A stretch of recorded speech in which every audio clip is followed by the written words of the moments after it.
First of all, I like to bow down with all my knowledge and all my ignorance. Like, I can't tell you how much you mean to me.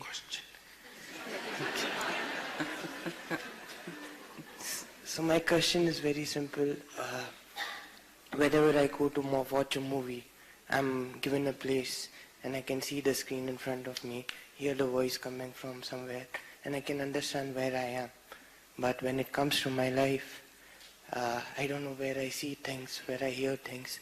Every night when I go off to sleep, I don't know where I vanish, where I come back from. Something within me is seeing me pass by all that experiences that I have in my life. I've been seeing it, but I can't figure out where I am. I can't understand what's happening. I can see everything, I can feel everything. Whenever my hands get burnt, I understand this feeling, but I don't understand where it happens. Whenever I do my practices, I see, I can't figure out where I am, Sadhguru. Matrix. You're in Matrix, like all of us. He said you're making bad movies. He said that, not me. Because he said, when I sit in the movie, I know it's just a movie. No, you must get lost in the movie, you must think it's life for some time. That's when a movie… He's making comments on you, not me. Okay. So about you not knowing where you are, well, if you're thinking of where in terms of geography, nobody knows where they are in this cosmos. That is the beauty of this. A tiny little blob of a planet in this limitless cosmos is floating around, and here we sit and talk all this stuff. Isn't it fantastic? Isn't it a miracle? Huh? You and me sit here and talk all these things and we don't know where we are. If you don't know where you are, it's not a problem. It's a geographical issue and there's no issue about it, it's perfectly fine. But you should know what is the nature of your existence. This is very important. If you do not know what is the nature of your existence, you can never ever conduct yourself properly. You may be socially well conducted in a given society, but as a life you will never conduct yourself properly if you do not know the nature of your existence. This is what this entire culture invested in called realization or self-realization, that you must first know the nature of this life, otherwise how will you conduct it? If you do not know the nature of what you're handling, how will you handle it well? How can you handle it well? So, where you are, I don't want to give you a GPS location that works only on this planet. There's no CPS. Cosmic Positioning System doesn't exist yet, okay? So, let's focus on knowing what is the nature of my existence. That'll sort out a whole lot of things.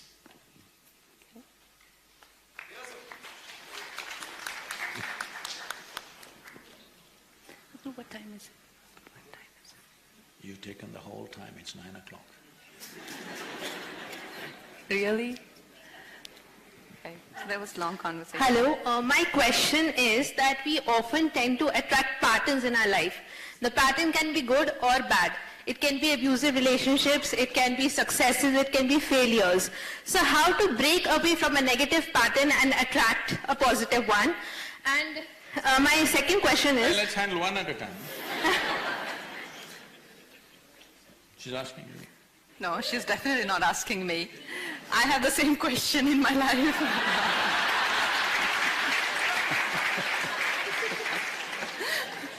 Okay, this is the last question we answer. Yes. So, when we say we have patterns, this is what we said in a certain way. There is a cyclical moment to everything. Our psychological and emotional processes also have become cyclical, largely because of a very strong attachment and involvement with the physical process. And physical process has to be cyclical, only then we exist. Without cyclical movement, there will be no physical existence. If you… just on the side, if you want some entertainment, you want to know what is the yogic doomsday? What is the yogi? Yogic doomsday. Doomsday, yeah? In yoga, they calculated some 3,200 years ago, 3,200 years ago, they made a calculation and said, every every year, this is a fact, every year the moon is moving away from the planet approximately about 32 millimeters. This is nearly 1.5 inch. The orbit of the moon is going away from the planet. So they made a calculation and said, in 28,000 years, the moon will go so far that its impact on the planet will become minimal. When that happens, the human women will lose their menstrual cycles. Once that happens, human race will just peter out. You don't need a bomb, you don't need a flood, you don't need something. Our ability to reproduce will go away and slowly we quietly peter out.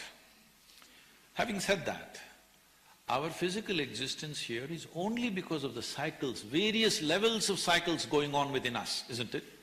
So if you attach your psychological process too much with your physicality, your psychological process also becomes cyclical, and in this, your karmic process also becomes cyclical, so your life starts running in cycles. You cannot avoid the cycles absolutely. The longest cycle that can run in your life is 12.25 years, because that is the cycle of the sun. The sun's cycles happen in 12.25 years, moon's cycle happen in 28 days.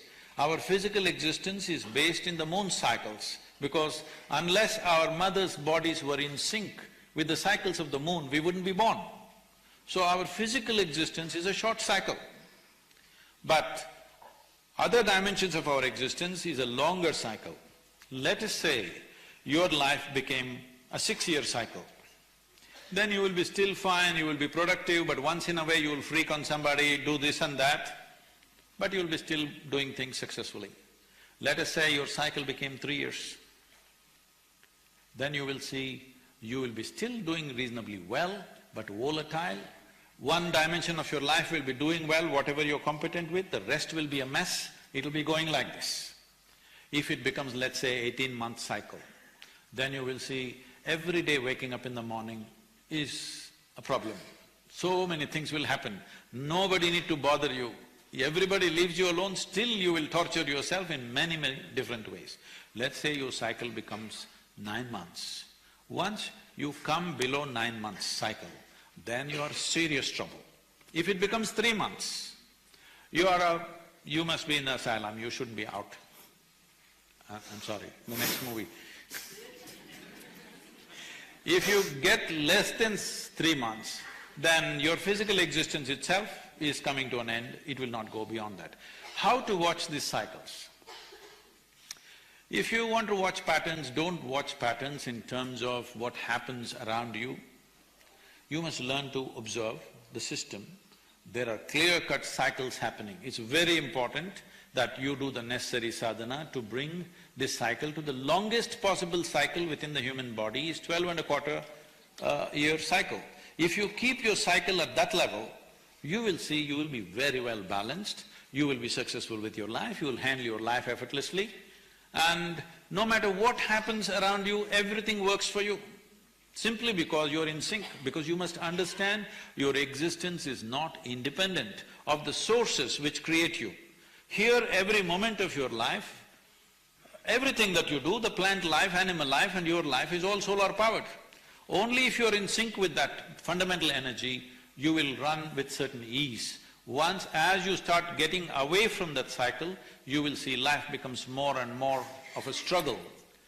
If it drops below 3 years, I would say, you will not live a fruitful life, you will live a very fitful life. It's like, in spurts you may do well here and there, but generally life becomes struggle. Instead of trying to settle all these external situations which nobody can settle, okay?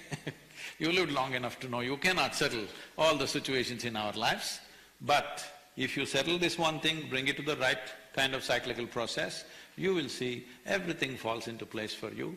Whatever may be happening, whatever the people's intention may be about you, still that will also work out for your well-being, simply because you're in sync with the fundamental nature of your existence here, and that's very important. Thank you very much. Thank you.